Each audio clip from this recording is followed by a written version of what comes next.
Amigos, tengan ustedes muy buenas noches. Estamos en la compañía nada menos que de Gonzalo Alegría. Gonzalo, buenas noches. Buenas gracias noches, por estar Ricardo, con nosotros. Gracias por invitarme. Bueno, Gonzalo va con el número 2 por Partido Alianza Perú Posible, pero todos sabemos que Gonzalo Alegría es militante de Acción Popular. Sí. Al Parlamento Andino, valga la aclaración, por si acaso al Parlamento Andino que, digamos, recoge las adhesiones de todo el país, de todo el territorio nacional.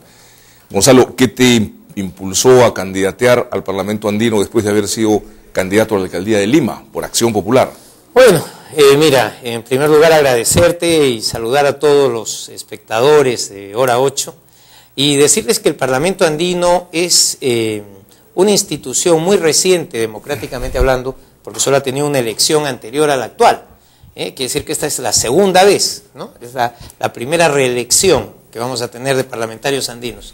Por ahí he visto en Perú 21 hoy una entrevista en donde comenta ni más ni menos que Víctor Andrés Belaúnde, pues que prácticamente el Víctor Andrés García Belaúnde. Sí, Víctor Andrés García Belaúnde comenta que prácticamente el Parlamento Andino no sirve para nada.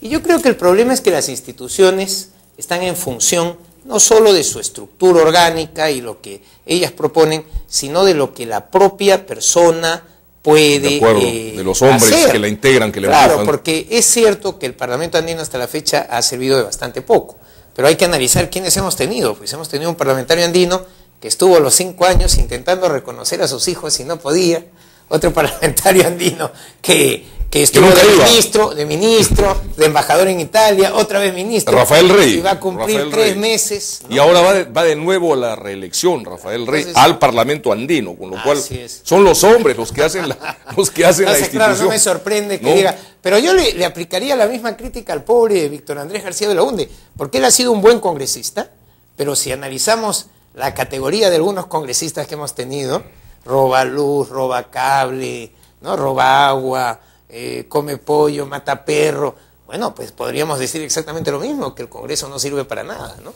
Entonces, no, de hecho, y eso es lo que comentaremos acá en esta entrevista, el Parlamento Andino tiene, el parlamentario, sobre todo 3 funciones básicas, de las cuales no han hecho ninguna en el periodo anterior, pero eso es algo que puede cambiar si se elige a la gente adecuada. Las 3 funciones básicas del parlamentario andino son, número 1, legislar.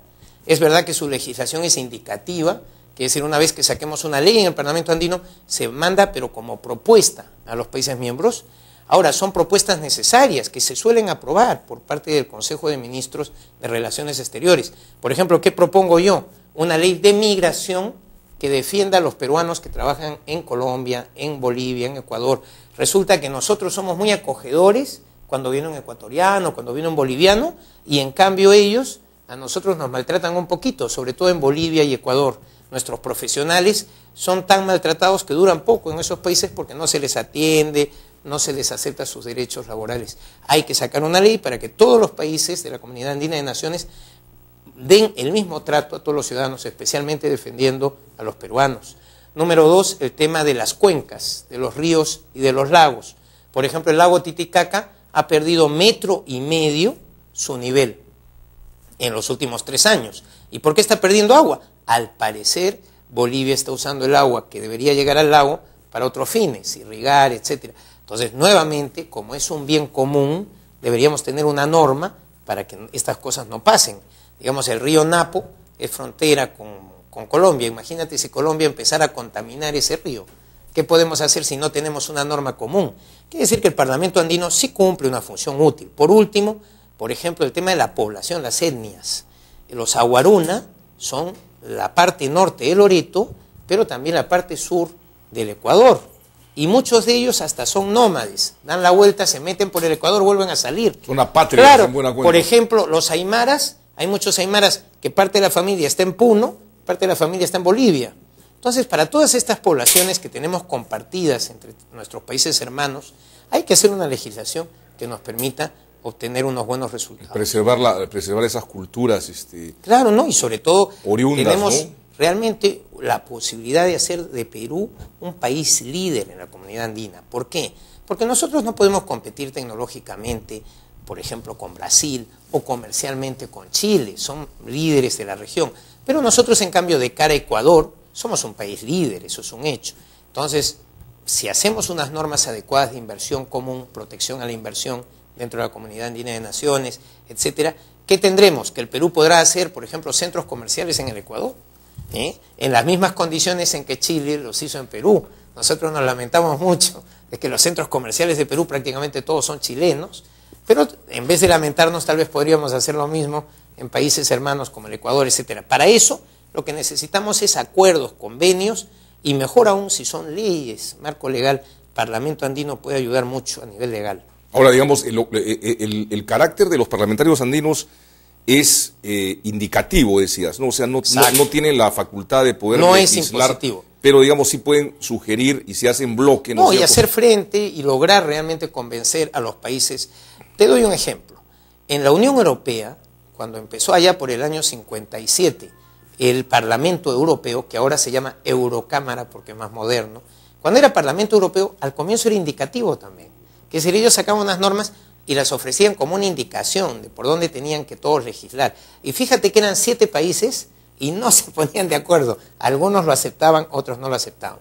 Ahora son 27 países y el Parlamento Europeo saca normas de rango legal obligatorio, de forma que esa norma que saca el Parlamento Europeo, la Eurocámara, tienen de 2 a 3 años los países, los 27 países, para adaptar su ley local o regional o nacional a esas leyes del Parlamento. Entonces es un proceso, pero no nos debemos obsesionar solo con las leyes. Hay 2 funciones más: fiscalizar. Sorprendentemente, un parlamentario andino puede pedir las cuentas, por ejemplo, de un ministerio o de un organismo donde crea que no, está habiendo corrupción o habiendo despilfarro.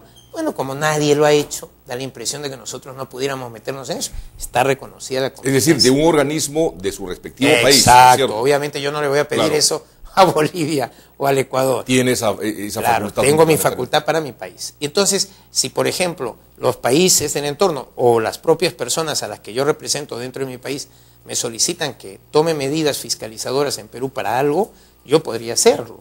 Y en tercer y último lugar, más importante, los proyectos de desarrollo. El parlamentario andino, igual que los congresistas, sorpréndete, los congresistas también pueden hacer cosas por su región. Es más, lo intentan, ¿no? No con mucha fortuna, pero lo intentan. En el caso del Parlamento andino tenemos más suerte. ¿Por qué? Porque hay muchas líneas de crédito, tanto de la Unión Europea como de Canadá, Estados Unidos, para la Comunidad Andina de Naciones, que no se usan. Hay como 600 millones de dólares, de los cuales se ha dispuesto 38. Entonces es cuestión de que el parlamentario andino hiciera las veces de gestor, impulsor, aunque no va a ser obviamente el jefe del proyecto, el que lleva a cabo las gestiones internacionales de financiación y busca a los 2 países hermanos, porque es verdad que se necesita que al menos simbólicamente participe un país que no es el Perú. Puede ser un proyecto interfronterizo o dentro del Perú, pero simbólicamente, aunque sea, tiene que tener una participación, por ejemplo, colombiana o ecuatoriana o boliviana, para que nos den la financiación de fuera. Ahora, es bueno que recordemos que los parlamentarios andinos también son, al igual que los parlamentarios, gozan de la inmunidad. Así es. ¿Cierto? Esa es otra facultad de la que gozan. Así es, ¿no?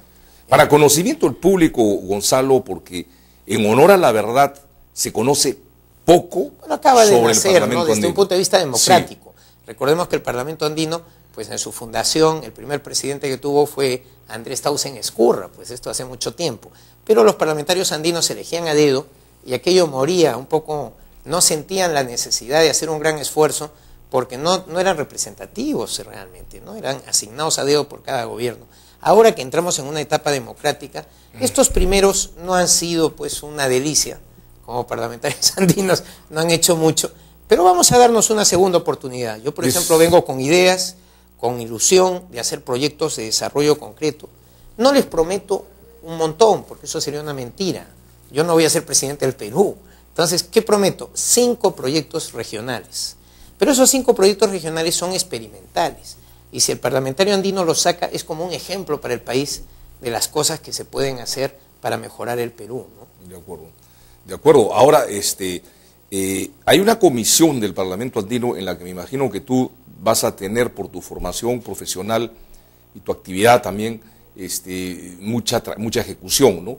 que es una comisión destinada a la investigación, a la ciencia, a la tecnología, la educación, tiene un nombre larguísimo. Educación, cultura, ciencia y tecnología. Y comunicaciones. Sí, y comunicaciones. Entonces, acá entran muchas cosas que realmente son interesantes trabajarlas y que pueden contribuir a unir países, realmente establecer nexos reales, hacer cosas concretas. Claro, de todas las comisiones que hay, a mí francamente me atraen dos. Una esa, en donde ciencia y tecnología para mí es muy interesante. Claro. También el tema de cultura. Y por otro lado, educación, como no. Me piden un cortecito, mil disculpas. Vamos a un corte comercial y regresamos. Estamos con Gonzalo Alegría, candidato con el número 2, amigos, al Parlamento Andino por la Alianza Perú Posible, pero él es militante de Acción Popular.